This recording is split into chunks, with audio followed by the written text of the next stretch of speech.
Hey everyone, the luxurious steak I ordered has arrived, and it's the top tier. Let's enjoy this top tier steak together, all of us mom buddies. Zara swiftly snatched the top tier steak I had ordered as if it was hers, ignoring me and striding off towards the living room. I followed her into the living room to find 8 other mom buddies gathered there, including Zara and me. That made 10 of us. But just yesterday, Zara had clearly said, enough for 9. I only have enough for 9. As I tried to explain, Zara cut me off. There are 9 of us mom buddies here, including me. You didn't seriously think you were one of us, did you? How stupid are you? But you said we were going to make up today. Who'd make up with you? You live in the lower floors. Do you really think you can stand on equal ground with me, living in the penthouse? Hey everybody, did you hear that?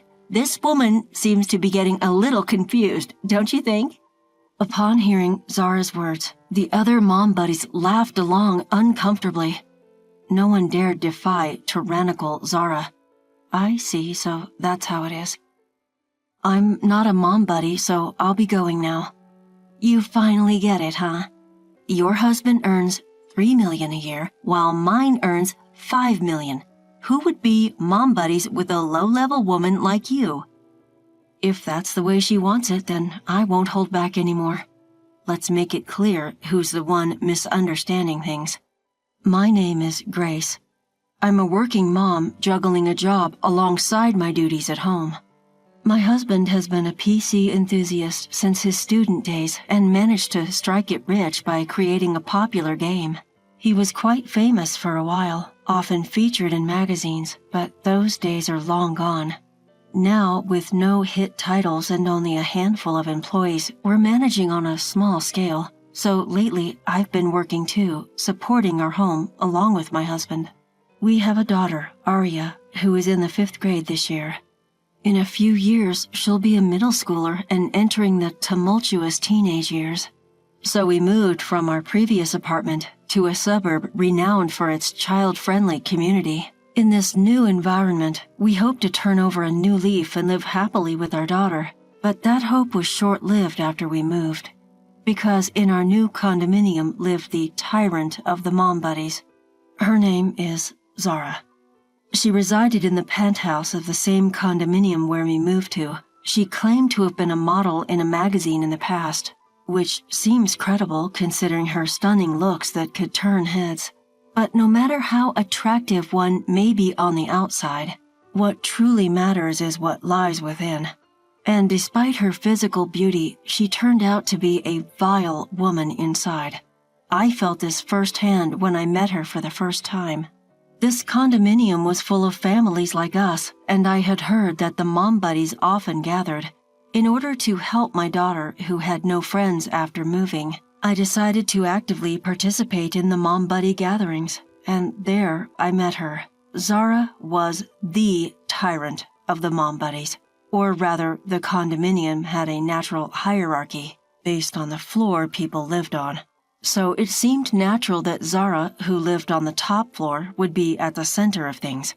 Zara's husband and my husband both head gaming companies. However, while ours was once a hit but now lies low-key, his is a roaring success. Her husband is the CEO of a company that creates blockbuster mobile games. Despite both our husbands running gaming companies, the disparity in our financial situations was stark. Hence, when I first greeted Zara, I said, "My husband and I both work." Zara replied with a sneer, "Work together? That just means your company is doing so poorly that you have to work, right?" Even in the era of mobile games, you're still making stuff that only works on old game consoles. How outdated, she said, like I was making a fool of myself. But that wasn't all.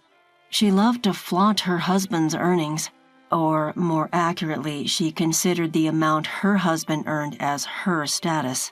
"How much does your hubby make? Just to let you know, mine brings in $5 million. Well, for an outdated man like your husband, the earnings must be quite predictable." Well, we make around 3 million, I guess. What? Just 3 million? That's so pitiful. Well, I guess that's to be expected from someone living in the lower class. From this conversation, she seemed to have put me in the lowest rank. Perhaps this conversation was the trigger. From then on, she started bullying me and my beloved daughter, Aria. The defining incident was a birthday party. One day, I got a call from Zara. "It's my daughter's birthday coming up. I'd love for you and your daughter to come and celebrate with us. Don't worry, even though it's a birthday party, it's a very casual affair. Just make something homemade to bring. And as for the dress code, just wear whatever you usually wear to school. You too, feel free to dress casual." That's what she said. I believed her words. Little did I know that this was a trap to ridicule us. Then came the day of the party. Aria and I entered Zara's house and were taken aback. Everyone was all dressed up and no one brought any food. There were well-dressed children and their mothers. The table was full of what looked like expensive dishes. On the other hand, Aria and I were in our regular attire and had brought a container of homemade food. We felt out of place and wanted to run away from the embarrassing situation. "Oh my, look at you, dressed so shabbily. I thought I told you. It's a birthday party today, so dress up a bit. And yet, here you are, looking like this?" "Oh, I'm sorry. Maybe that's the best you can do with your outdated outfits." We had fallen into her trap. Everyone around us was laughing in sync with Zara. Sorry, it seems I misunderstood. We'll go change right away. Come on, Aria." I hurriedly said that and quickly left the scene. "Did you hear that? I misunderstood," she said. But seriously, what can you expect from someone who lives in a place like that? Zara's voice could be heard from behind. I struggled to hold back my tears. However, more shocked than me was, of course, Aria. She was laughed at by everyone at her friend's birthday party. "I hate this. Those people are not my friends." She even stopped going to school after that. I guess that's understandable. To think I was betrayed by someone I thought was a friend. From what I hear, Zara's daughter, who's in the same class as my daughter Aria, is quite the popular figure in school and seems to get away with being a bit of a bully. Aria, who just transferred schools, was putting her best foot forward to make new friends. She even recently shared some exciting news about making new friends. But who would have thought it would result in such a betrayal? Since then, Aria started pretending to be sick just to skip school.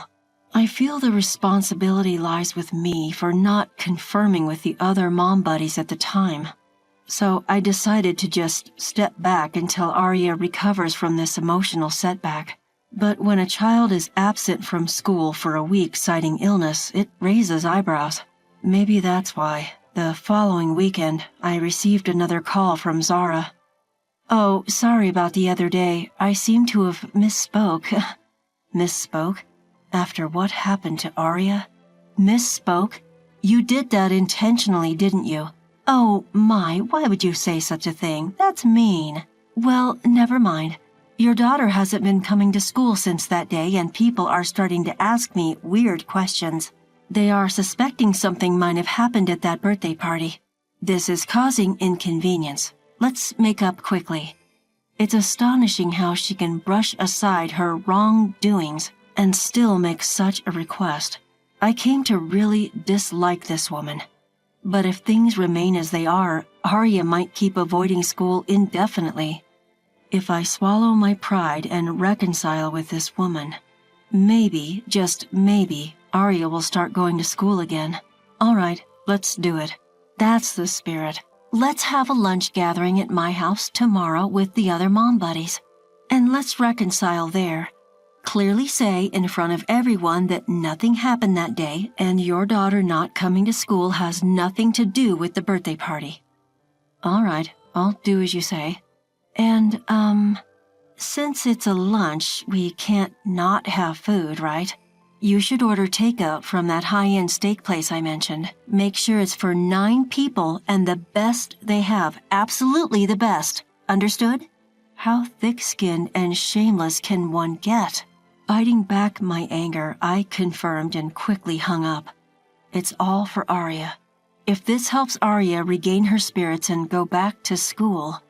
That's what I kept telling myself as I headed to the Mom Buddies gathering the next day. Welcome. Did you bring the top quality steak I asked for? The moment I opened the front door, this was the first thing she said. Is she really interested in making up? At this point, I had a bad feeling about this. I brought enough for exactly 9 people. Good job. Hey, everyone, the high-end steak I ordered has arrived. And it's the top quality one. Top quality steak. Let's all enjoy it together, Mom Buddies. Zara took the premium steak from me as if snatching it away and acting as if she arranged it all, ignored me and moved to the living room. Following her to the living room, I saw 8 other Mom Buddies. Adding Zara and myself to these 8 Mom Buddies, it should total to 10 people. But Zara clearly said for 9 people yesterday. I only brought enough for... Before I could clarify with Zara, she interrupted. There are 9 of us Mom Buddies here, including me. You thought you were one of us? Are you kidding? But I thought we were making amends today. Who said we were making amends with you? You think you, living in the lower level, can match me, living in the penthouse of a condominium? Did all you hear that, guys? This woman is delusional, right? As Zara said that, the other Mom Buddies around gave forced smiles in agreement. No one could go against Zara, the tyrant. So that's how it is. Well, it seems I'm not a Mom Buddy. I'll be going then. Finally, you got it. Your husband earns $3 million a year. Mine earns $5 million a year. Who'd want to be Mom Buddies with someone as low level as you? If that's how she wants it, there's no more holding back. Let's clear up who's really deluded. I headed home and immediately went to our company, the company that my husband and I co-run. That day, Zara and her husband came to our house. As I opened the door, Zara's husband began to apologize profusely. I'm really, really sorry about this. We'll do anything to apologize. Please don't cancel the collaboration. Hey, you apologize too. It's all your fault. Why should I apologize to someone like... Shut up. It's all your fault.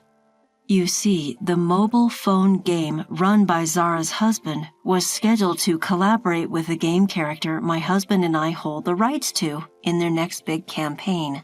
Our game, once a hit and now quiet, still has a sizable fan base with new fan creations popping up regularly. My husband has been leading the development of a new game recently, while I manage collaborations involving our characters. It's no small business, and now it accounts for a substantial portion of our revenue.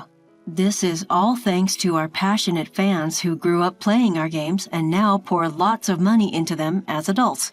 Zara might not know, but the mobile game industry is highly competitive right now. The days when a game would sell just by being released are gone.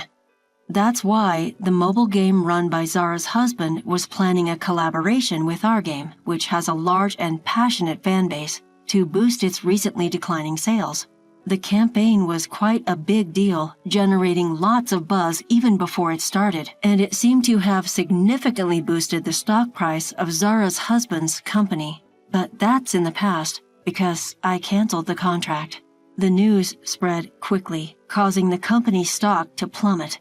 Complaints flooded in from users who had been eagerly awaiting the campaign, and even the shareholders started to criticize them. That's why Zara and her husband came to apologize, hoping to salvage the situation. But I have no intention of forgiving them. I don't know what to do. If Zara truly apologizes with sincerity, I might reconsider. What do you think, Zara? What? I have to apologize to you? Hearing this, it was Zara's husband who exploded. After all, the future of his own company depends on my mood. You've got to be kidding me. Can't you even make a sincere apology for me? Why should I? I refuse to bow my head to people living in such low places, making such meager earnings. That's enough. I'm divorcing you today. Why? Why should a high-class woman like me be divorced? Shut up, stupid woman. I don't need a woman who can't understand this situation. We're done. What? Suddenly, a storm broke out in front of us. But I can't help but think it serves her right. She was just a housewife, living happily without knowing about her husband's company, so it was bound to happen. A few days later, I naturally didn't undo the decision to end the collaboration with Zara's husband's company. Therefore, the stock price of Zara's husband's company plummeted, and he was pursued for responsibility and resigned as president. And as her husband had told her that day, Zara was divorced and kicked out of the condominium on the top floor. Well, it's only fair, as her actions led to the downfall of her husband's company.